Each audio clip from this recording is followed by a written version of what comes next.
right, everybody, we're back. We're live 2 days in a row. You can see who Chevy's rooting for here. Going to be a little bonus issue because next week's the holiday. So we're getting a little ahead. This is just going to be your UFC 276 preview for those who are listening on audio.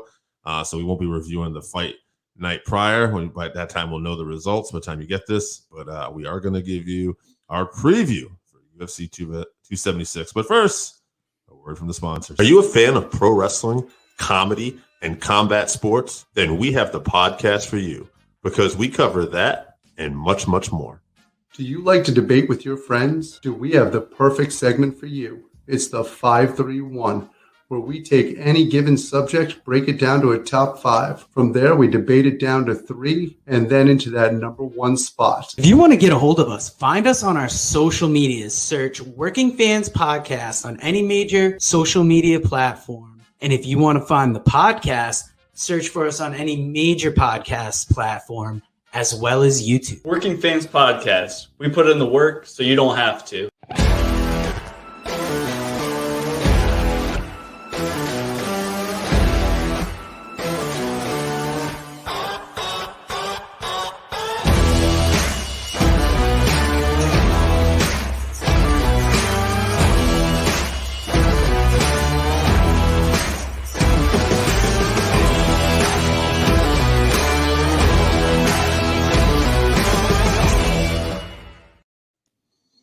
All right. So, by the time this actually airs, we're going to be the day ahead of time going to Bellator. So, got exciting stuff ready. But, man, this UFC 276 card is stacked.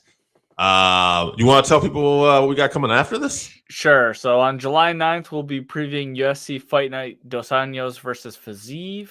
And then after that, July 17th, UFC Fight Night Ortega versus Rodriguez, Yair. And then the end of the month, huge Fight Night card in London. July 23rd, Fight Night Blades versus Aspinall. And that'll be a 3 p.m. Eastern card. And it's a giant, great card, just like the last London card. So yes, looking forward to that. Love those London cards. Great crowds, great fights, early time. Can't beat them. Yeah. What's up to Cage My IQ in the comments? All right. So I didn't go in depth on these early prelims, but you did a little research. So I'm just going to hit you with some fights and we'll give some predictions. Sure. The fight we got is Jessica Rose Clark versus Julia Stoliarenko. You can correct me on that if I'm wrong. Sure, that sounds good. What do you got here? So I noticed that Stoliarenko has lost all 3 of her UFC fights. She came from Invicta before that.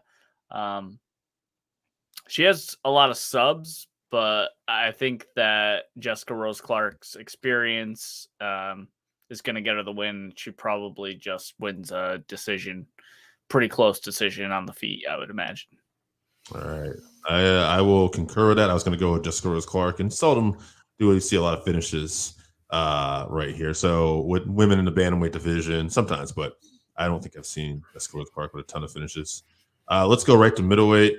A guy I'm familiar with, Brad Tavares, versus a guy I'm not too familiar with, Dricus Duplessis. Yeah, I don't remember how to pronounce his last name. He doesn't fight often enough for me to remember. But we just talked about Brad Tavares. He hasn't been neither guy's been super active, really. I think this is their first fight this year, and they haven't fought since July of last year. So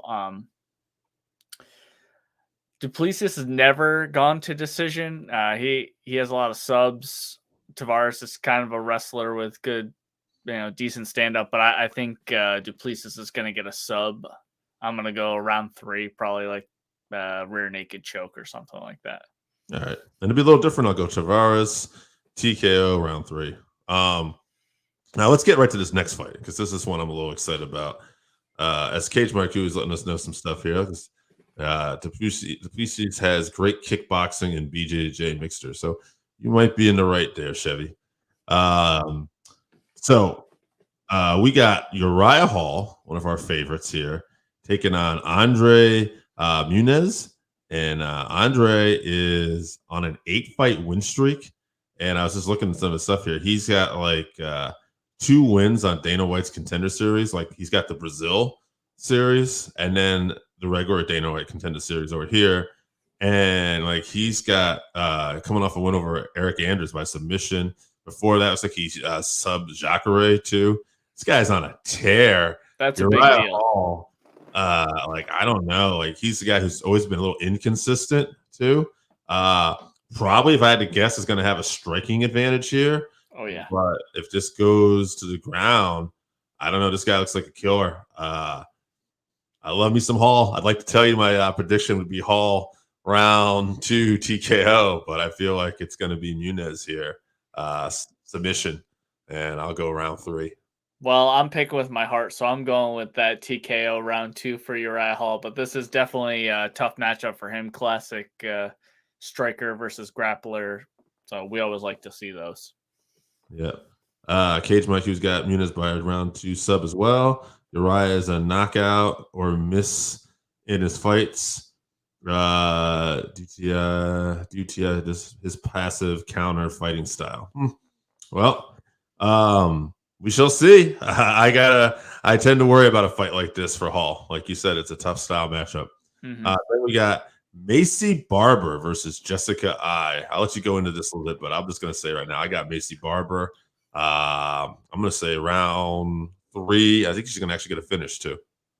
I think she's going to get a finish too. I'm saying KO in round 2. Jessica's tough, but she's lost her last 3. So I think Macy Barber's on the come up. She's got a couple losses that she's come back from. And, those were learning experiences for her. And I think she's the future, as I believe that's her nickname. So I think she's going to get a round 2 knockout. Then we got Gabriel Green versus Ian Gary. Ian Gary. We got this one. I'm definitely going with Ian Gary. I'm high on Ian Gary. He's undefeated. He talks. He's we say Patty's the next coming of Conor, but really Ian Gary is more of the personality and confidence. We'll call it confidence of Conor McGregor. So Right. I think he's gonna come out early and just get a first round KO. Not that Gabriel Green's not talented. I think just Gary's reach and timing is gonna hurt him early, and he's gonna get finished. Yeah, Green's 2-0 in the UFC, or 2-1. I'm sorry.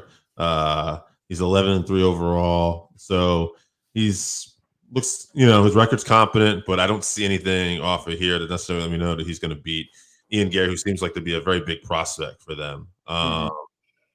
Yeah, I like Gary here too. Yeah, I'll say first round. Then we got a fight and a half here. Robbie Lawler versus Brian Barberino. Lawler, obviously a legend, former welterweight champ. He always brings it. Barberino is one of those perennial contenders. Just had that war with Matt Brown there recently. He's kind of like the modern Matt Brown almost. This should be a fun fight. If you look at a few years ago when Robbie Lawler did fight a Matt Brown, Robbie Lawler had won that, but Robbie Lawler was on a tear of his lifetime around that point too. I don't see that being the same nowadays. Yeah, I think this is going to be a war, and I'm going to say that the young chin of Brian Barberino is going to give him the nod. I'll say third round knockout, though. And we're really in sync here today, Dave. I put in my notes war. Yeah. Lawler hasn't looked very good recently. He did win over a Nick Diaz that didn't care to be in the fight at all. But before that, he had lost 4 or 5 in a row. So right.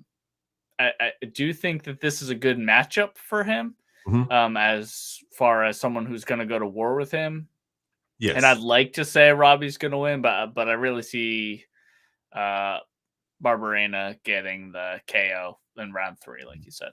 Yeah, and because of the style, I could see Lawler pulling this off. Right, this is going to be a great fight, no matter who wins, for sure. Yeah. Then we got what do we have here? Jalen Turner versus Brad Riddle. Who do you like here? I think Brad Riddell's kickboxing is going to be the difference. I believe he has recently lost to Fiziev, and both guys were Tiger Muay Thai kickboxing instructors, so they had some history. But Riddell's kickboxing is phenomenal, and I just don't think that Jalen Turner is going to be able to knock him out. His takedown defense is pretty good as well, so I think he'll be able to keep it standing. And I'm going to go with he wins a decision, Riddell by decision.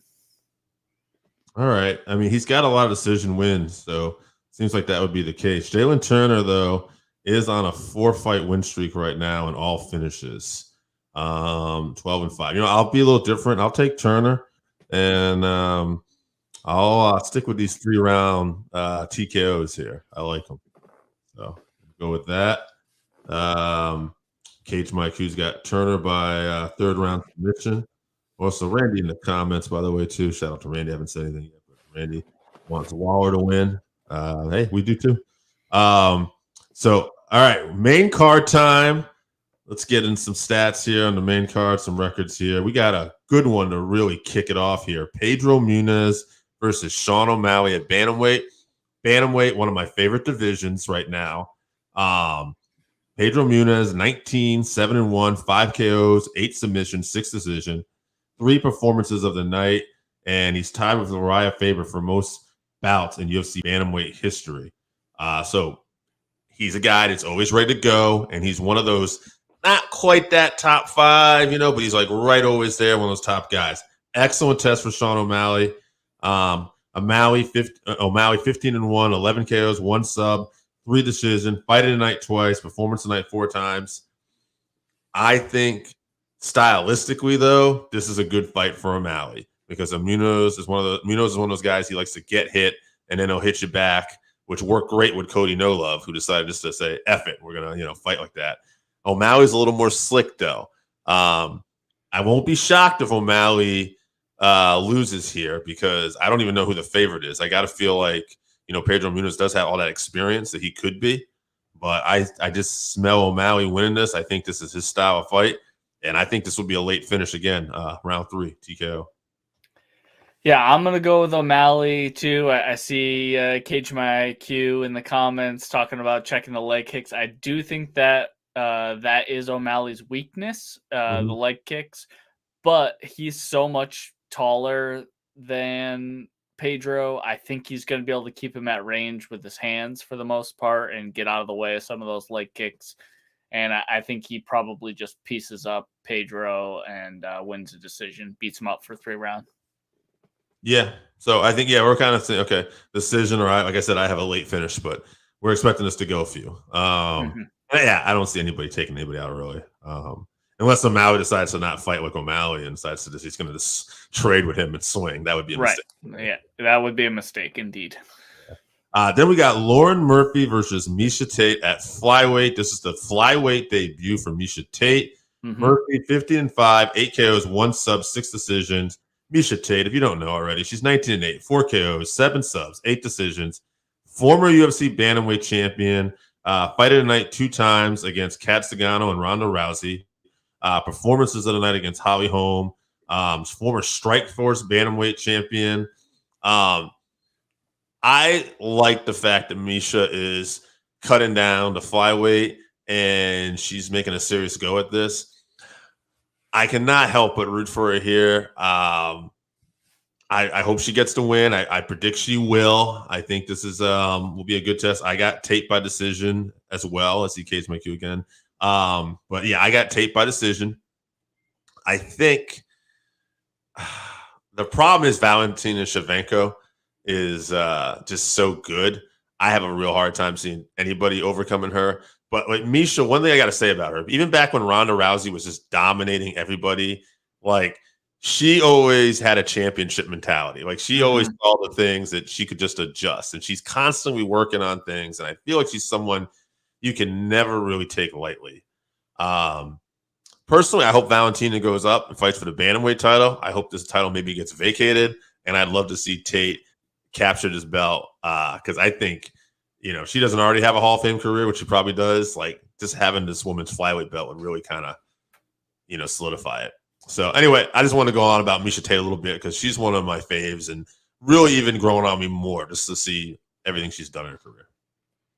Yeah, I agree. She really has like a great attitude about life and the sport in general. But like you said, this is her first fight at flyweight. She has been slowly cutting down instead of just trying to do one giant weight cut. She's, changed her body so that she can do a regular weight cut to make weight. And I think that is a good call, especially when you're at, she's older especially for women, it's harder to make weight when you're older like that. So I think she made the right move here. She won't deplete her body too much.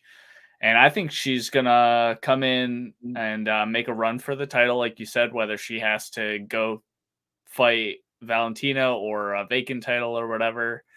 But I see her definitely getting the win here. I think she's going to be the stronger wrestler, and she's going to end up on Lauren Murphy's back, and I'm going to go the rear naked choke in round 3. All right, I like it. Sean Strickland against Alex Pereira next. Strickland, 25-3, 10 KOs, 4 subs, 11 decisions. Performance of the night before King of the Cage championship on the regional circuit. Alex Pereira, only 5-1, 4 KOs, 1 decision. Guy was 1-0 in boxing. He was 33-7 in kickboxing. With a KO over Adesanya, yes, which is the big talking point. Right, which is why he's probably getting this fight already. Cage My Q likes Pereira by decision. I find that a very interesting pick. I don't think so. I think Pereira's got to finish him though if he's going to get this. I think Strickland's going to have him a little outgunned in terms of like I can see him, in the clinch doing well. I can see him taking him down and wrestling him. His kickboxing is spectacular. So, but I worry about the overall game. I could very well see Pereira scoring a KO here, though. I'm going to go Strickland. I'm going to go Strickland by decision. So, all right. Yeah, I think that matchup wise, this is great for Pereira. Yes, because Strickland's going to come forward always, and I think that Pereira is going to be able. He has the talent and the experience to set traps, and he's going to set these traps on the feet that Strickland's going to walk into, and I think he's going to get KO'd with something spectacular. Spinning elbow or a flying knee or something. I'm going to say round 2, he gets a little feeling out process in round 1, maybe gets beaten up, taken down a little bit in round 1, and then he catches Strickland coming forward in the second round. Pierre's Glover Teixeira's protege too, right? Yes, he is training with Glover now, yes. So he has to be working on those takedowns. I don't think Strickland is any sort of jiu-jitsu wizard, but he definitely will have a wrestling clinch advantage, I would imagine. Yeah, maybe I put a little too much side with that. All right, you guys are talking me out of it. I'm going to go Pereira. And I keep thinking, too, like, why did the UFC make this matchup? Like, he's such a high, it's like, obviously, they see something in here. And, we all know what they want to happen, yeah. Right. And Strickland would be the way to get it done. All right, Pereira, round 2, TKO. Because I feel like he's going to get the finish if he wins, though. I don't think he's going to. I know. In a decision, I feel like Strickland's just going to grind out a decision. If he wins, that's probably how he wins. Yeah. Let's see how it goes. Because I think if Strickland gets caught early, I think he doesn't get finished, I think he's going to change course. Yeah. And do what he has to win. I could be wrong, but let's see. All right. Before we go on to the co-main and the main event, so we lost the Jim Miller and Bobby Green fight. Right. We never talked about that. Yeah. But we passed over that. I don't know where it ends up in the card now that Cowboy is Bobby Green, the replacement for Bobby Green. But yes. I don't know if that moves the Miller Cowboy fight up, but I don't know if you want to talk about that a little bit. Oh, yeah, absolutely. I mean, these guys have met before. Donald Cerrone won the fight several years ago with a head kick at that time. and maybe Cage Mike, who knows this. I can't remember if that's the time period that Jim Miller had Lyme disease or close to that area. But it's interesting when you look at guys like Lozon, Miller, and Cowboy. It's like they go to these different points of these careers and their highs and lows. I feel like at this point, if you had told me 2 years ago this matchup was going to happen, Cowboy Cerrone all day. But now I feel like Cowboy's been on such a decline, and Miller's been fighting like steady. He's looked great actually in his last 2 fights. Yeah. So I feel like Miller's got to be the favorite right now. I'm not going to be shocked, though. A Cowboy taking this time off could have been very good for him. Yeah, I don't know. I say Miller wants that win back. I'll say Miller by decision because I don't think although he's going to he knows his Cowboys' weakness now. He might storm in there. So I wouldn't be surprised, but I'm going to go with Miller by decision. I'm props to Cowboy for taking the fight, obviously stepping in for Bobby Green, but and I love Cowboy. Everyone's a huge Cowboy fan. How could you not be? But I just think I don't even know if he really wants to be in there anymore or if he's just doing it because that's what he thinks he should be doing. I think he has like 5 losses in a row, but I just think that Miller's looked great as of late. So I think Miller's going to run right in, hurts him on the feet, and then subs him in round 1. Yeah. I hope that doesn't happen. I hope we get a war and, it's a draw or something because I love both guys, but I think sub round 1. All right. Cerrone by round 3, according to Miller, while trying to get Cerrone out early. All right, we'll see what happens. He brings up an interesting point, though, about Cerrone definitely has had the tougher competition these last few years as opposed to Jim Miller, too. So, taking that in consideration, but it's such a mental game, and I feel like Cowboy's the kind of guy that really beats himself up over those losses, too. Mm-hmm. Very true. We shall see. Miller's had cardio issues. I don't know that Cowboy necessarily, doesn't have cardio issues at times, too. I don't know. I mean, I'm not saying he does, but we'll see. All right. Alexander Volkanovski versus Max Holloway, 2 best featherweights in the world. Let me go first on this one. Oh, please. I have very little to say about this. I am insanely biased, and I cannot differentiate anything between them. So I'm just going to say Max via close decision. I don't have anything else to say about it. Looks like Kazma IQ. He said he thought Max wanted a rematch too. He's got Max by decision. I'm going to agree with that too. Just some stats that I thought were interesting for this. Rather than go through the records and everything, I'll just tell you this. I thought this caught my eye a little bit. Max Holloway, former featherweight champion, 3 successful title defenses. Volkanovski, he's had 3 successful title defenses. So if he's able to beat Max here, it's going to be 4. But if he's not, 3 is going to be the magic number right now. Also, funny note too, I never thought about this, but Max Holloway is the first UFC American featherweight champion. I'm not big into the whole Patriots thing one or the other, but I just thought it was interesting. I never thought about that because you had Aldo, Connor, and now we got Volkanovski. So an American has only had this belt one time. So it's just, I thought that was interesting. At the end of the day, I'm not sure who's the overall better, all well-rounded MMA fighter. I feel like Volkanovski might have certain areas over Max, but I think Max boxing is just on such another level, and he's just as good or close to good in those other areas as Volkanovski. And I think the big thing there is too is I think Max will adapt a little better as the fight goes on. Now, I will say this, the key to all these fights, which has been really interesting, if you look at both of these guys, I think these are 2 of the hardest workers in the UFC and MMA, period. And they're constantly involving, and you constantly hear about them going over film, and you constantly hear about all the sparring and stuff they do. I think that's why you never know what you're going to get each time these guys fight. So, but I think Max just needs this one a little bit more. So I like Max Holloway here. I think it is going 5 rounds. I think it'll be a hell of a fight. Mm-hmm. All right, main event time. Let's go, Max. Let's go back. All right, we got Stylebender, Israel Adesanya, 22-1, 15 KOs, 7 decisions. He's already got 4 successful title defenses in his career. This is a guy, Performance of the night 5 times. Most knockdowns in the UFC title fight. This guy's like already like putting up those stats, like he's just exploded on MMA. And then we got Jared Cannonier, who's an interesting fight, I think, because you talk about mentally strong. Like, Jared Cannonier has lost some top matchups. He's won some. But like, he's a guy who's won at heavyweight and light heavyweight. And now, he looks like a middleweight. Like this is where he's been all the time. And he's another guy I feel that's constantly improving and making decisions. And I like stylistically how he actually matches up with Izzy. Like, I feel like, he can brawl, but like, he's not going to just, he'll try to get into a clinch. He'll try to use takedowns. And I think he's a smart guy. And I think he's stronger than Izzy. And I think he's going to create potentially some problems.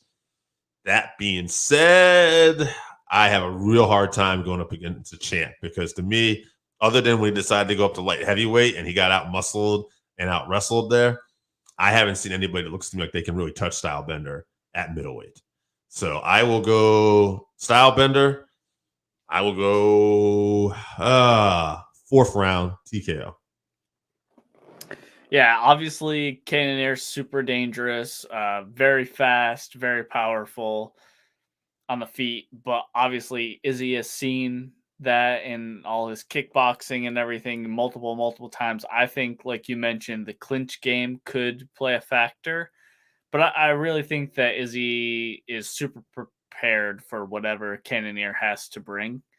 So I think Izzy's probably going to just keep his distance and play it safe. And if Cannonier, which I think the only way he can win is to blitz him and try to knock him out in a flurry. So if he does that a couple times and is unsuccessful, he's going to get tired out. And as he gets tired out, I think he gets pieced up and finished by Adesanya. So I'm going to say round 5 finish, Izzy. All right. Well, yeah. I think we're going to see some finishes on this show, except for Max. Great card. Yeah. Except for Max and Volkanovski, which I think that'll be an outstanding fight. So yeah, so many good fights on this card. Super excited. It's going to be a long day for me, unfortunately, that day.